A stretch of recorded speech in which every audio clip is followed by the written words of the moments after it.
2025년 4월 유럽 왕실은 단 3장짜리 한국 설계도에 서명했습니다.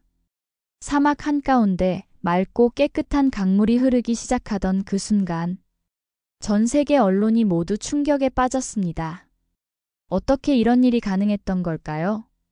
이 이야기가 놀라웠다면 구독과 좋아요로 함께 해주세요. 저는 그날 현장에 있었습니다. 처음부터 끝까지 한국의 엔지니어들이 불가능이라는 벽을 어떻게 뛰어넘었는지 서구의 편견과 고정관념을 하나씩 깨뜨리며 사막에 생명을 불어넣던 그 모든 순간을 직접 지켜봤습니다. 이제 그 감동적이고도 놀라운 이야기를 여러분께 자세히 들려드릴게요. 분명 가슴이 뭉클해질 겁니다. 유럽 왕실이 소유한 그 사막 지역은 정말로 특별한 곳이었습니다. 12세기부터 대대로 물려받아온 무려 5,000헥타르에 달하는 광활한 땅. 서울 면적의 거의 10분의 1에 해당할 정도로 컸지만 실제로는 그 누구도 제대로 활용해 본 적이 없는 저주받은 땅에 가까웠어요. 왕실 역사서에는 신이 버린 땅이라는 기록까지 남아 있었습니다. 이곳이 왜 그렇게 불가능해 보였는지 숫자만 봐도 금방 알 수 있습니다. 여름 낮에는 기온이 섭씨 55도까지 치솟았습니다. 아스팔트가 녹아내릴 만큼 극한의 열기. 반대로 겨울밤에는 영하 10도까지 떨어졌죠. 하루 온도 변화만 해도 60도가 넘었습니다. 연간 강수량은 고작 50mm. 우리나라 연간 강수량 1300mm와 비교하면 100분의 4도 안 되는 수준이었어요. 모래폭풍은 시속 120km를 넘나들었습니다. 그 위력은 상상 이상이었죠. 작은 모래 알갱이들이 마치 총알처럼 온몸에 내리꽂히고 피부가 벗겨질 만큼 아픈 날도 많았습니다. 숨조차 쉬기 힘든 환경, 한순간에 시야가 완전히 가려지기도 했어요. 현지 사람들은 이 극한의 폭풍을 사막의 분노라고 불렀습니다. 그 무서운 자연 앞에서 누구도 함부로 덤비지 못했습니다. 이런 땅에 도전한 세계 기업들의 기록은 오히려 실패의 역사였습니다. 1995년 미국의 글로벌 건설회사 베크텔이 수에즈 운하 확장 프로젝트에 자신감을 믿고 10억 달러를 투입했지만 예산의 10배가 더 들었고 1년 만에 완전히 손을 뗐습니다. 2000년 프랑스의 수자원 전문 기업 베올리아도 세계 최고의 물 관리 기술을 자랑하며 도전했지만 15억 달러를 들여 3년을 시도하고도 결국 실패했습니다. 기술적 한계에 부딪혔다는 공식 발표가 나왔지만 실제로는 현지 환경을 완전히 잘못 파악한 게 가장 큰 원인이었습니다. 2010년 영국의 사막화 방지 연구소는 사하라 사막에서의 성공 경험을 믿고 도전했지만 8억 달러와 2년 반을 투자하고도 끝내 철수할 수밖에 없었죠. 여기는 사하라와는 모든 조건이 달랐습니다. 지질 구조, 기후, 땅의 성질, 처음부터 전부 달랐다는 걸 결국 인정해야 했습니다. 가장 최근이었던 2020년 독일의 환경기술. 기업 지멘스도 최첨단 IoT 기술과 인공지능을 동원해 스마트 시스템을 만들겠다고 했지만 20억 달러라는 엄청난 돈을 들이고도 복잡한 시스템은 사막의 극한 환경에서 제대로 돌아가지 못했습니다. 모래와 열기가 센서를 계속 망가뜨렸고 마지막엔 모든 기계가 멈춰버렸습니다. 54억 달러라는 어마어마한 예산. 1200명에 이르는 전문가, 230대에 달하는 중장비. 총 15년이라는 시간을 들였지만 결국 아무것도 남지 않았죠. 완전한 실패였습니다. 회사마다 실패에 대해 이런저런 이유를 댔지만 어떤 곳은 기술적 한계, 다른 곳은 예산 초과, 또 다른 곳은 환경적 제약. 하지만 저는 현장에서 그 모든 과정을 지켜보며 진짜 이유는 따로 있다는 걸 점점 알게 됐습니다. 공통점이 있었습니다. 모두가 사막을 정복하려고만 했다는 점이죠. 사막을 적으로 보고 더 강한 힘과 돈, 첨단 기술로 억지로 굴복시키려 했습니다. 서구식 사고방식이 결국 한계에 부딪혔던 이유였습니다. 사막에는 물이 없다. 생명은 자랄 수 없다. 사막은 인간이 살 수 없는 죽음의 땅이다. 이런 고정관념이 그들의 눈을 완전히 가리고 있었습니다. 마치 색안경을 쓰고 세상을 보는 것처럼요. 그때 현지 베두인 족장 아부 사이드 할아버지가 저에게 들려준 말이 아직도 잊혀지지 않습니다. 이 땅은 죽은 게 아니야. 그냥 잠들어 있는 거지. 누군가 올바른 방법으로 깨워주기를 기다리고 있어. 저는 그 말이 계속 머릿속에 맴돌았습니다. 정말 누가 이 잠든 땅을 깨울 수 있을까? 그 질문이 마음 한구석에 깊이 남았어요. 그러던 2024년 11월 15일. 뜻밖에도 한국의 K-워터테크라는 작은 회사가 프로젝트에 관심을 보였습니다. 글로벌 대기업들과 달리 직원 수가 겨우 32명. 자본금도 50억 원에 불과한 정말 평범한 중소기업이었죠. 왕실 관계자들은 처음엔 이 제안이 농담처럼 느껴졌다고 합니다. 왕실 공보관 마르셀 디 로렌조 박사가 나중에 이렇게 고백했습니다. 솔직히 처음엔 우리도 믿지 않았어요. 지금껏 수백억 달러짜리 프로젝트에 뛰어든 건 항상 미국, 프랑스, 독일 같은 초대형 기업들이었으니까요. 그런데 갑자기 한국의 작은 회사가 이 난제를 풀겠다고 하니 진짜 가능할까 의심이 먼저 들었죠. 하지만 한국 팀이 들고 온 제안은 정말 놀라웠어요. 다른 기업들은 320, 450, 680페이지에 이르는 방대한 시공도와 기술 설명서를 쌓아놨는데 한국 팀은 달랑 3장의 설계도만 보여줬죠. 왕실 기술진들은 처음엔 그 단순함에 모두 갸우뚱할 수밖에 없었습니다. 이거 정말 제대로 된 설계가 맞아? 라는 반응이었어요. 그런데 자세히 들여다보니 그 안에는 완전히 새로운 아이디어가 숨어 있었습니다.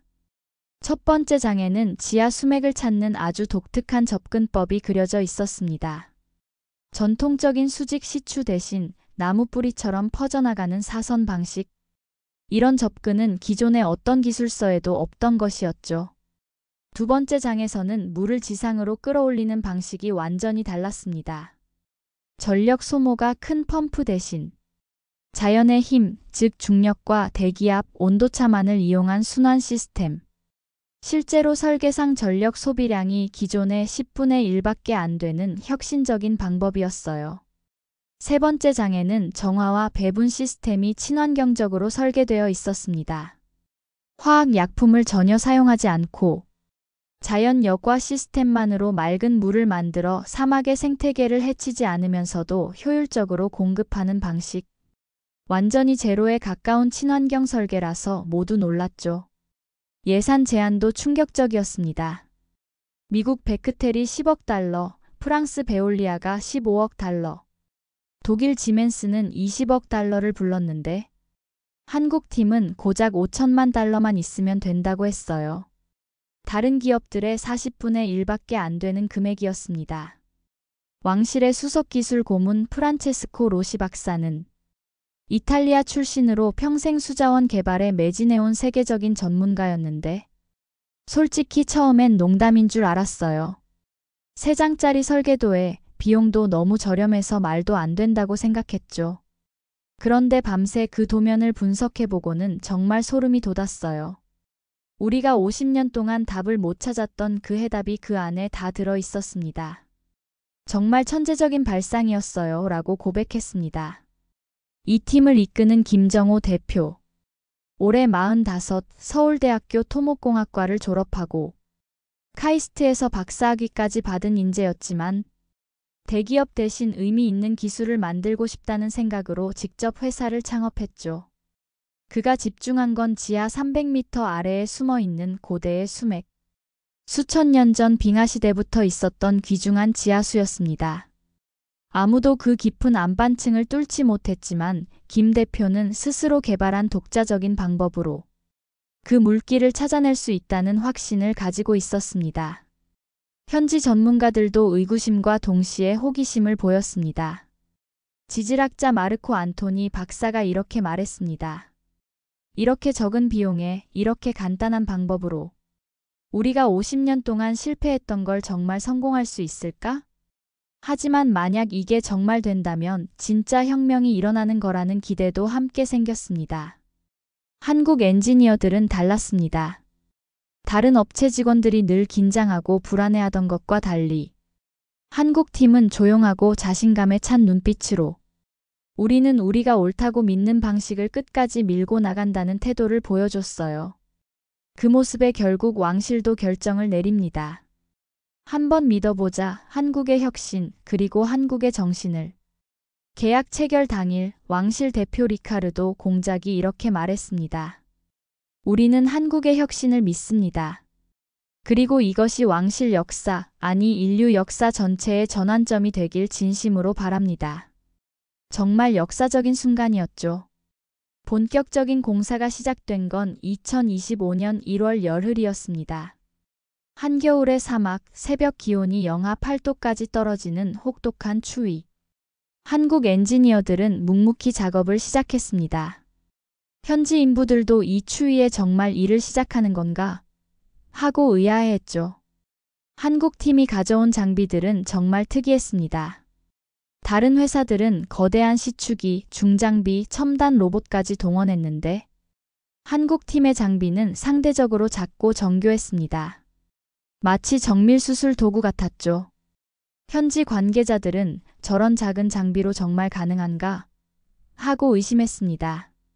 첫 주에는 아무것도 보이지 않았습니다. 한국 팀은 그저 조용히 측량 작업을 했고 특별한 기계로 땅을 스캔하고 데이터를 수집해서 지도에 표시하는 겉으로는 너무 평범해 보이는 준비 작업이었죠. 현지에서는 정말 괜찮은 건가, 뭔가 눈에 보이는 진전이 있어야 하는 거 아닌가 하는 우려가 나왔습니다. 첫 달이 지나도 눈에 띄는 변화가 없었고 한국 팀은 여전히 소박하고 겸손한 태도로 매일 새벽 5시부터 저녁 10시까지 묵묵히 일했습니다. 이달이 지나면서 현지 전문가들 사이에 수군거림이 커졌습니다. 진짜 물이 나올까? 혹시 우리가 속은 건 아닐까? 왕실 측도 불안해하기 시작했죠. 한국 팀을 믿고 계약한 게 맞는 결정이었을까? 하지만 한국 엔지니어들은 전혀 흔들리지 않았습니다. 김정호 대표는 매일 현장을 돌며 직원들을 격려했습니다. 우리는 우리 방식대로 하면 돼. 남들 시선에 신경 쓸 필요 없어. 우리가 하고 있는 일이 맞다. 조금만 더 참고 기다려보자.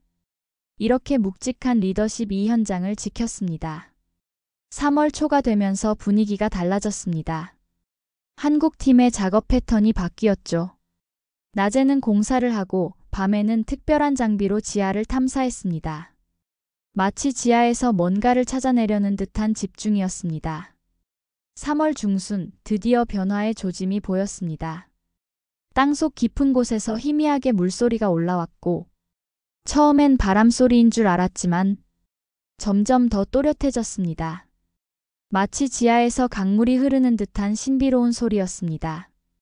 그 소리를 들은 현지 베두인 인부 아흐마드는 알라요, 이건 뭐지? 정말 물소리인가? 우리 조상들이 말하던 전설의 지하강이 진짜 있는 건가? 깜짝 놀라 소리쳤습니다. 전설로만 듣던 지하강. 현지인들은 평생 믿지 않았던 이야기가 현실이 되는 순간이었죠. 한국 엔지니어들은 여전히 차분했습니다. 마치 이미 예상하고 있었던 것처럼. 김정호 대표는 이제 시작이야. 진짜 중요한 건 지금부터야. 조심스럽게 정확하게 해보자. 실수하면 안 되라고 당부했습니다.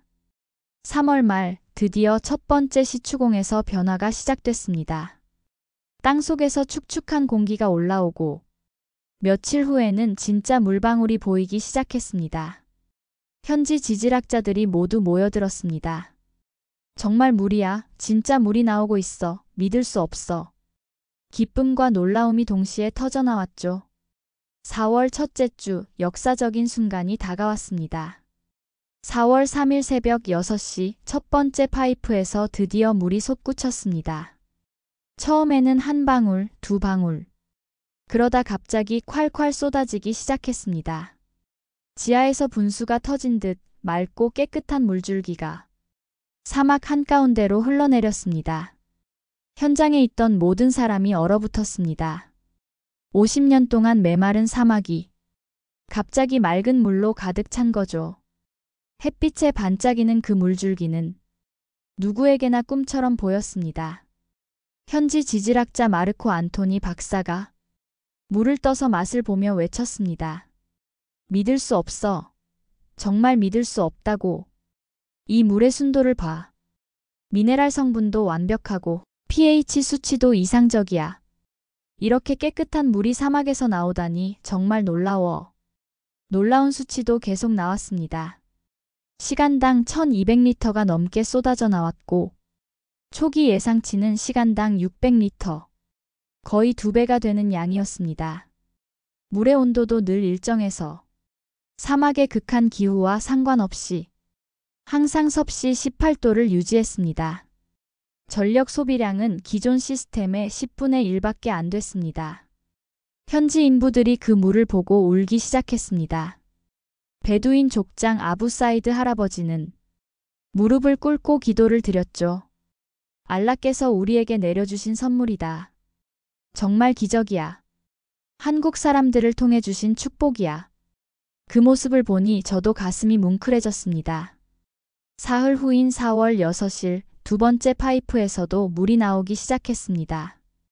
그리고 이틀 후에는 세 번째, 사흘 후에는 네 번째. 계획했던 6개의 파이프 모두에서 안정적으로 물이 공급되기 시작했습니다. 정말 완벽한 대성공이었죠. 4월 12일 드디어 왕실의 공식 대표단이 현장을 방문했습니다. 왕족들이 직접 사막에 발을 디딘 건 왕실 400년 역사상 처음이었습니다. 그만큼 이 프로젝트에 대한 기대와 감격이 컸다는 의미입니다. 왕실 일족 중 가장 어른이신 마리아 대공비께서 직접 그 물을 떠서 마시는 장면. 저는 아직도 그 순간을 생생히 기억합니다. 이렇게 깨끗하고 시원한 물이 이 메마른 사막에서 나온다는 게 정말 믿어지지 않는다. 한국의 기술이 만들어낸 진정한 기적이다. 이렇게 연신 감탄하셨습니다. 그분들이 물이 흐르는 모습을 보고 박수를 치고 왕족들이 한국 엔지니어들과 악수를 나누던 순간 저는 정말 가슴이 벅찼습니다. 한국의 기술이 만들어낸 기적을 온 세상이 인정하는 역사적인 순간이었습니다. 유럽의 주요 언론도 긴급히 이 소식을 특종으로 보도했습니다.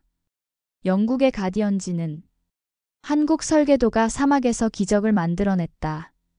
서구 기술의 한계를 뛰어넘은 동양의 지혜라고 일면 톱 기사로 다뤘고 프랑스 르몽드는 한국이 불가능을 가능으로 만들었다. 이는 기술을 넘어선 철학의 승리라고 평가했습니다. 최종 수치도 놀라웠습니다. 1일 물 생산량 28,000리터, 월간 85만 리터, 연간 예상 생산량은 무려 1,000만 리터. 인구 3,000명의 마을이 충분히 사용할 수 있는 엄청난 양이었습니다. 전력 소비량은 기존 시스템의 10분의 1도 안 됐습니다. 하지만 진짜 감동은 그 이후에 시작됐습니다. 사막 마을 사람들의 삶이 하루가 다르게 바뀌기 시작한 거예요. 이건 단순히 물이 생긴 것 이상의 의미였습니다. 정말 사람들의 인생 자체가 완전히 달라졌습니다. 마을에서 가장 연로하신 아흐마드 이븐 알리 할아버지. 78살이신 이분은 평생 이 사막에서 살아오셨죠. 할아버지가 눈물을 글썽이며 저에게 이렇게 말씀하셨습니다. 내가 평생 이런 깨끗한 물을 마셔본 적이 없다. 어릴 때 할머니가 들려주시던 전설 속 신성한 샘물 같다. 한국 사람들이 우리에게 준 건 물이 아니라 희망이야. 정말 고맙다. 알라께서 한국을 축복하시길. 할아버지의 며느리 파티마 씨는 더욱 실질적인 변화를 체감하고 있었습니다. 이제 물 길러 40km나 가지 않아도 돼요. 왕복 8시간씩 걸렸던 그 고된 여행을 안 해도 되는 거예요. 그 시간에 아이들 돌보고 집안일도 하고 정말 인생이 바뀌었어요. 한국 엔지니어 분들께 어떻게 감사를 표현해야 할지 모르겠어요. 마을 아이들의 변화는 더욱 두드러졌습니다. 처음으로 마음껏 물놀이를 할 수 있게 된 거예요. 10살 오마르, 8살 아이샤, 6살 유세프. 이 아이들이 물 위에서 첨벙첨벙 뛰어노는 순수한 웃음소리가 사막 전체에 울려 퍼졌습니다. 그 모습을 보며 저 역시 마음이 따뜻해졌어요. 12살 파티마라는 소녀가 저에게 이렇게 말했습니다. 아저씨, 이제 엄마가 매일 멀리 물 길러 가지 않아도 돼요. 그 시간에 우리랑 놀아주실 수 있고 책도 읽어주세요. 그리고 저도 이제 학교 갈 수 있어요. 물이 있으니까 학교에서 급식도 만들 수 있대요. 정말 꿈만 같아요. 정말 가슴 뭉클한 말이었습니다. 한국 기술이 남긴 것은 단지 강물만이 아니었습니다. 희망이었고 꿈이었고 새로운 미래였습니다. 사람들의 일상이 완전히 달라지기 시작했죠. 예전에는 그저 생존을 위해 살았다면 이제는 진짜 인간다운 삶을 살 수 있게 된 겁니다. 현지 농부들도 이제 꿈을 꿀 수 있게 됐습니다. 메마른 땅에 처음으로 씨앗을 뿌릴 수 있었죠. 토마토, 오이, 상추, 당근, 양파, 감자, 무. 푸른 새싹들이 사막 모래 위에서 자라나는 생명의 기적이 펼쳐졌습니다. 사막이 점점 푸른 오아시스로 변해가는 듯 했습니다. 마을 이장 유세프 알하킴 씨는 정말 감격해했습니다. 우리 아이들이 이제 이곳을 떠날 필요가 없어졌어요. 도시로 나가 힘들게 살지 않아도 돼요. 여기서도 충분히 농사짓고 가축 키우고 행복하게 살 수 있으니까요. 정말 꿈만 같습니다. 한국이 우리에게 준 건 물이 아니라 미래입니다. 외국 전문가들도 더 이상 부정할 수 없었습니다. 독일 베를린 공과대학의 하인츠 밀러 박사. 유럽 최고의 수자원 전문가 중 한 분이 직접 현장을 방문한 뒤 저에게 이렇게 고백했습니다. 한국의 접근법은 우리와 완전히 달랐어요. 우리는 기술로 자연을 굴복시키려 했는데 한국은 자연과 조화를 이루려 했습니다. 이건 기술이 아니라 철학이었어요. 우리는 왜 이런 생각을 못했을까? 정말 부끄럽고 겸손해졌어요. 프랑스 국립 엔지니어링 협회 회장 피에르 뒤부아 박사는 우리가 한국을 과소평가했다. 이번 일로 우리는 많은 것을 배웠다. 앞으로 모든 프로젝트에서 한국 방식을 벤치마킹하겠다. 한국 기술을 공식적으로 도입하겠다. 이렇게 발표했습니다. 자존심 강한 프랑스 엔지니어들도 한국의 혁신을 인정하게 된 거죠. 영국의 세계적인 과학 저널 네이처는 커버 스토리로 특별 기사를 실었습니다. 한국이 보여준 것은 단순한 기술적 성취가 아니라 패러다임의 전환이었다. 자연을 지배하려는 서구적 사고에서 자연과 조화를 이루는 동양적 지혜로의 전환. 이것이야말로 진정한 혁신이다. 인류는 한국으로부터 새로운 가능성을 배웠다. 미국의 사이언스 지도. 한국 기술을 특집으로 다뤘습니다. 한국이 증명한 것은 크기가 아니라 지혜가 중요하다는 것. 거대한 자본과 최첨단 기술보다 올바른 철학과 정확한 접근법이 더 강력하다는 걸 보여줬다. 세계 각국의 언론도 한국을 완전히 재평가하기 시작했습니다. 미국 CNN은 한국이 다시 한번 세계를 놀라게 했다. 이제 한국은 기술 강국을 넘어 지혜의 나라가 되었다고 보도했고, 일본 NHK도 이웃나라의 위대한 성취를 진심으로 축하한다. 우리도 한국으로부터 배워야 한다고 전했습니다. 그리고 마침내 그 역사적인 순간이 왔습니다. 4월 20일 오후 4시 유럽 왕실은 전 세계를 향해 공식 성명을 발표했습니다. 전 세계 주요 언론사들이 모두 모인 가운데 정말 역사적인 선언이었습니다. 오늘 우리는 공식적으로 선언합니다. 이제는 한국 기술이 우리의 새로운 표준이 되었습니다. 앞으로 우리 왕실의 모든 인프라 프로젝트는 한국 방식을 기준으로 진행할 것입니다. 한국이 보여준 것은 단순한 기술적 성취가 아니라 인류가 나아가야 할 새로운 방향입니다. 왕실 공식 대변인 마르셀 디 로렌조 공작의 이 선언이 전 세계 언론에 실시간으로 타전됐습니다.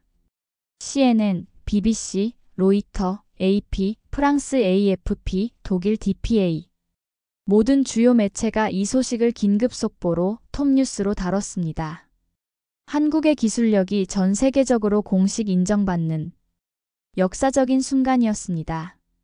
왕족 중에서도 가장 존경받는 마리아 대공비께서는 개인적인 서한을 통해 단 3장의 설계도, 하지만 그 안에 담긴 한국인의 집념과 지혜, 그리고 자연을 사랑하는 겸손한 마음이 우리의 저주받은 땅에 생명을 불어넣었다. 이는 단순한 기술적 성취를 넘어선 문명적 업적이다. 한국은 인류에게 새로운 길을 제시했다. 이렇게 깊은 소감을 남기셨습니다. 한국, 사막의 강을 만들다. 오늘도 세계가 놀라고 있습니다. 이 소식이 전 세계에 알려지자 정말 놀라운 일들이 연쇄적으로 일어나기 시작했습니다. 다른 유럽 국가들이 줄을 서기 시작한 겁니다. 네덜란드 정부는 우리의 간척지 프로젝트에 한국 기술을 전면 도입하겠다. 한국의 지혜를 배우고 싶다고 발표했고, 스페인도 안달루시아 사막화 방지 사업을 한국에 전면 위탁하겠다. 예산은 무제한으로 지원하겠다고 했습니다. 이탈리아는 시칠리아 섬과 사르데냐 섬의 물 부족 문제를 한국이 해결해달라. 우리는 한국을 전적으로 믿는다고 밝혔습니다. 아프리카 대륙에서도 러브콜이 쏟아졌습니다. 이집트 대통령이 직접 한국 대사관을 방문했습니다. 사하라 사막을 녹색 대지로 만들어달라. 이집트의 미래를 한국에 맡기겠다. 모로코, 알제리, 튀니지, 리비아까지 북아프리카 전체가 한국을 간절히 원했습니다. 중동의 여러 석유 부국들은 이미 구체적인 계약을 체결했다고 합니다. 사우디아라비아는 이번 프로젝트의 20배 규모인 1000억 달러 프로젝트를, UAE는 15배 규모인 750억 달러를, 카타르는 돈은 문제가 아니다. 한국의 기술만 있으면 된다고 밝혔습니다. 상상을 초월하는 스케일입니다. 미주 대륙도 관심이 폭발적입니다. 미국 네바다주와 애리조나주 주지사가 우리 사막도 한국이 살려달라고 요청했고, 멕시코 북부, 칠레의 아타카마, 심지어 아르헨티나의 파타고니아까지 아메리카 전체가 한국을 주목하게 됐습니다. 호주 정부는 아웃백 지역 개발을 한국과 함께 하고 싶다고 했고, 인도는 타르 사막과 데칸 고원을 한국 기술로 변화시키겠다고 발표했습니다. 몽골도 고비 사막을 푸른 초원으로 만들어달라고 요청했죠. 놀랍게도 남극 연구기지에서도 연락이 왔습니다. 극한 환경에서의 물 확보 기술을 배우고 싶다. 한국이 만든 이 작은 기적이 전 지구적으로 번져나가고 있습니다. 이 모든 이야기를 처음부터 끝까지 지켜보면서 저는 정말 많은 걸 깨달았습니다. 진정한 혁신이란 복잡하고 거창한 것에서 나오는 게 아니라 본질을 꿰뚫는 단순함과 명확함에서, 그리고 무엇보다 자연을 존중하고 함께 살아가려는 겸손한 마음에서 비로소 시작된다는 걸 느꼈어요. 한국의 엔지니어들이 보여준 건 뛰어난 기술력만이 아니었습니다. 문제를 바라보는 완전히 새로운 시각, 자연과 함께 살아가는 겸손한 지혜, 끝까지 포기하지 않는 한국인의 끈기와 정성, 그리고 사람을 진심으로 사랑하는 따뜻한 마음이었습니다. 김정호 대표가 마지막에 했던 말이 아직도 귀에 생생합니다. 우리가 한 일은 특별한 게 아니에요. 그저 사막의 마음을 이해하려고 노력했을 뿐이에요. 사막도 살아있는 생명체거든요. 존중하고 사랑하면 사막도 우리에게 선물을 줘요. 무엇보다 감동적이었던 건 그들의 순수한 마음가짐이었습니다. 돈이나 명예가 아니라 정말로 사람들을 돕고 싶어하는 진심. 메마른 땅에 사는 이들에게 희망을 주고 싶었던 순수함. 그 진정성이 바로 기적을 만든 것이라 생각합니다. 현지 사람들은 이제 한국을 사막의 친구, 희망의 나라, 기적을 만드는 사람들 이렇게 부르고 있습니다. 정말 자랑스럽지 않나요? 우리 한국이 전 세계에서 이렇게 사랑받고 있다는 게요. 여러분은 어떻게 생각하시나요? 한국의 이 혁신적인 수자원 시스템이 정말 전 세계의 사막을 푸른 대지로 바꿀 수 있을까요? 그리고 이것이 인류의 물 부족 문제를 근본적으로 해결할 수 있을까요? 더 나아가 기후 변화와 환경 파괴로 고통받는 지구를 진짜 구할 수 있을까요? 사막의 강물을 만든 이 작은 기적이 앞으로 얼마나 많은 사람들의 삶을 바꿀지 얼마나 많은 희망을 줄 수 있을지 정말 기대가 됩니다. 그리고 그 변화의 중심에 우리 한국이 있다는 게 한국인으로서 정말 자랑스럽고 뿌듯합니다. 아직 끝이 아닙니다. 이건 진짜 시작일 뿐이에요. 한국의 기술과 정신이 전 세계로 퍼지며 더 큰 변화, 더 큰 기적을 만들어갈 거라 확신합니다. 우리는 지금 역사의 새로운 장을 쓰고 있습니다. 이 이야기가 마음에 남으셨다면 좋아요, 구독, 그리고 댓글로 여러분의 생각을 들려주세요. 공유해 주시면 더 많은 분들이 희망을 얻을 수 있습니다. 감동이 느껴졌다면, 마음이 움직였다면 좋아요와 구독으로 다음 이야기까지 함께 해주세요. 어떤 놀라운 한국의 이야기를 또 전해드릴지 기대해 주시고 댓글로 여러분의 느낌도 꼭 들려주세요. 이 감동을 주변에도 꼭 공유해 주시면 감사하겠습니다. 여러분의 따뜻한 응원과 관심이 더욱 감동적이고 의미 있는 콘텐츠로 돌아갈 수 있습니다. 오늘도 끝까지 시청해 주셔서 진심으로 감사드립니다. 여러분 모두에게 행복과 희망이 가득하길 바랍니다. 다음 이야기에서 또 만나요.